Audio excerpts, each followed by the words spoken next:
Queridos amigos, sejam bem-vindos a mais um vídeo no canal Poptopia. Eu sou o Daniel e no vídeo de hoje eu quero comentar uma baita coleção que a Panini anda lançando e pouca gente anda comentando. Achei válido fazer um vídeo, uma resenha, um comentário, um resumo sobre a Marvel Saga do Demolidor, né? A gente está sofrendo com a Marvel Saga do Demolidor o mesmo mal que sofremos com várias outras coleções interessantes. As pessoas falam apenas do número 1 e acabam não dando continuidade na série. No meu caso, eu peguei essa Marvel Saga número 1 Demolidor em uma visita que eu fiz a uma Panini Point, estava em oferta, acabou saindo baratinha, eu peguei. Primeiro porque eu não sabia se eu ia gostar. Eu já tinha inclusive lido em 2013, quando a Panini lançou isso aqui em capa cartão.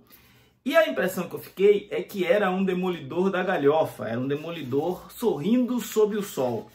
E isso, num primeiro momento, me gerou uma certa estranheza, né? Não sou um grande conhecedor do personagem, mas sempre tive a ideia de que o Demolidor deveria ser um personagem sombrio, taciturno, com histórias verossímeis e urbanas. E aqui o Mark Waid leva o Demolidor para passear à luz do dia, né? Leva o Demolidor para ter aventuras um pouco mais leves, mas não menos impactantes.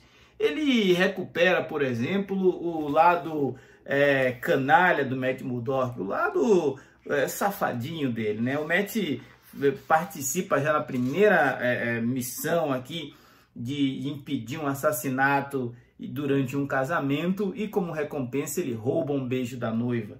Na sequência, a gente vai ver o Matt Murdock encontrando diversos personagens do universo Marvel, entre eles o Capitão América.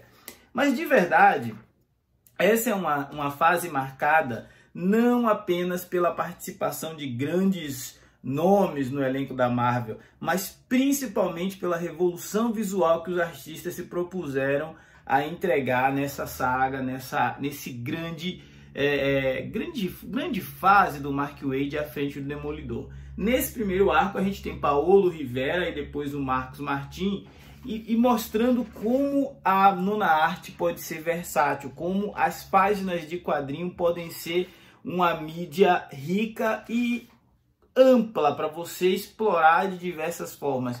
Não só a linguagem visual de como se expressa o poder do Demolidor, mas também a forma como os personagens se movimentam, a perspectiva de câmera em relação ao enquadramento. E aí a gente chega num outro ponto, que são as histórias fora do comum.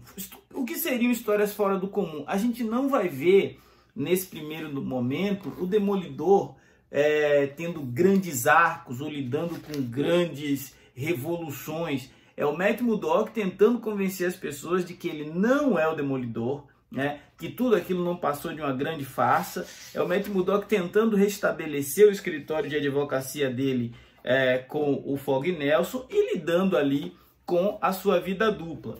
De forma absolutamente leve, mas não significa que de uma forma simples, né? No segundo arco, a gente já tem esse aqui, a Panini intitulou de Corações na Escuridão. A gente já tem uma pesada na história. Por quê? Porque o Matt ele vai precisar lidar primeiro com uma situação completamente inusitada, que é a de uma história que ganhou inclusive o Eisner, né, de melhor história, a história desenhada aqui pelo Paolo Rivera.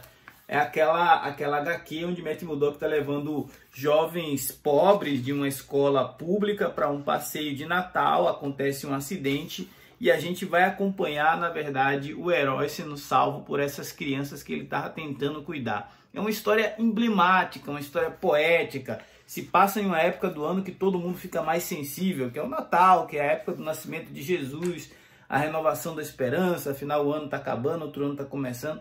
História belíssima, eu nem lembrava de ter lido essa história e essa leitura me deixou bastante interessado. Mais adiante a gente vai ver o destino do Matt Murdock se entrelaçando com o destino de uma conhecida ladra do universo Marvel e antiga namorada do Homem-Aranha, que é a Gata Negra. Essa história é divertidíssima, tem um quê de mistério policialesco, mas também tem uma dupla imperfeita que é formada aqui não pelo Homem-Aranha e Gata Negra, nem pelo Homem-Aranha e Demolidor, mas pelo Demolidor com a Gata Negra.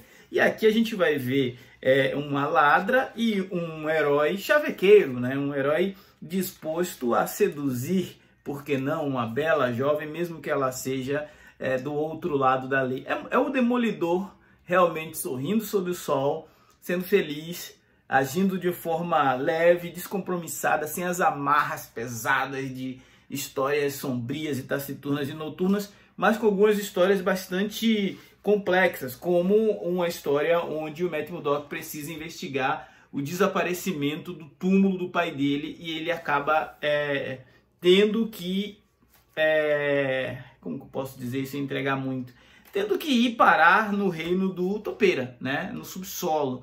E essa história também fala sobre o luto, sobre a perda, mas também é uma história onde o layout das páginas, onde a arte do Paulo Rivera, com as cores diferentes, acho que aqui é no caso do Khoi Pham, chamam a atenção para uma abordagem visual muito dinâmica, uma abordagem visual que dá movimento para a cena, uma abordagem visual que faz você ter vontade de pegar um lápis e desenhar esses personagens também. Então, assim, à medida que a gente vai avançando na fase, e é uma fase curta, porque vão ser só 10 encadernados, os 3 últimos encadernados são de 144 páginas, só o primeiro encadernado teve mais páginas porque a Panini encheu de extras, e tá tudo bem, foi o mais barato até agora, os outros custam R$ 74.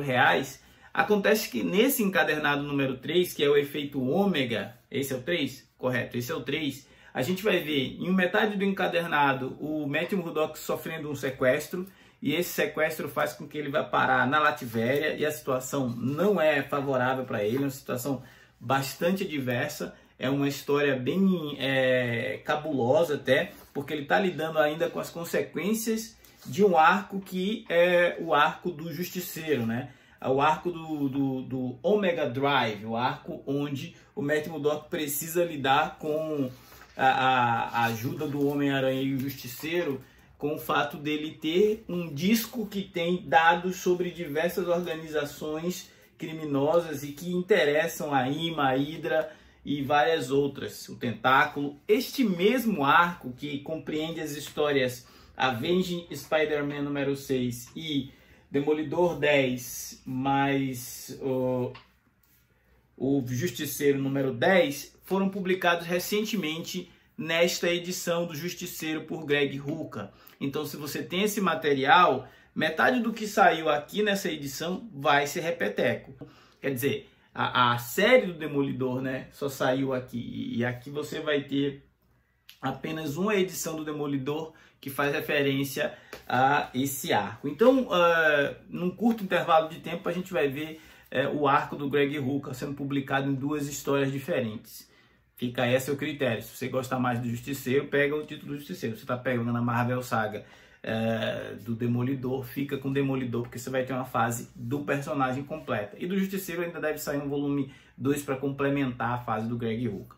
Voltando ao volume 4, aqui é onde o Mark Waid pesa um pouquinho mais a mão e toca naquilo que o Demolidor e o Matt Murdock têm de talvez mais valor, né? Que é a sua relação de confiança com o seu amigo Nelson, né? A relação profissional do Matt Murdock. Alguns eventos, algumas situações vão fazendo com que o Fogg comece a desconfiar, inclusive da sanidade do Matt, e a gente vai ver ele também lidando com outras situações que inclusive vai fazer com que ele peça a ajuda dos Vingadores. É uma fase bem interessante, uma fase gostosa de ser lida, diferente, com propostas narrativas, não vou dizer inovadoras, mas muito distantes do convencional. Ver, por exemplo, o Mike Allred, um cara que a gente se acostumou a ver desenhando, por exemplo, Surfista Prateado, desenhando o Demolidor, mas a gente vai ver também o Chris Samnee entregando aqui algumas das versões mais plásticas, né, visualmente falando, do Homem Sem Medo. Eu gosto muito dessa fase, fui gostando cada vez mais à medida que eu fui avançando na leitura, e espero que ela termine nesse mesmo ritmo que começou, né, um ritmo um pouco mais leve, mas não menos bem desenvolvido pelo senhor Mark Waid e pelo time de desenhistas que ele teve como contribuições aqui nessa Marvel Saga, nessa fase do Demolidor. Agora é aquele momento onde eu te chamo para comentar. Você está fazendo essa coleção? Você gosta desse formato da Marvel Saga? Você curte um Demolidor sorridente, chavequeiro, namorador? Eu acho que essa é a fase que eu vi o personagem seduzir mais garotas por arco. Cada arco ele rouba o beijo de uma das meninas que aparece nessa história e sem medo de ser feliz, tá? Então é o Matt Murdock, os fino e chavequeiro, como diriam meus amigos de fórum do passado. Esse é o Poptopia de agora. Forte abraço, até a próxima.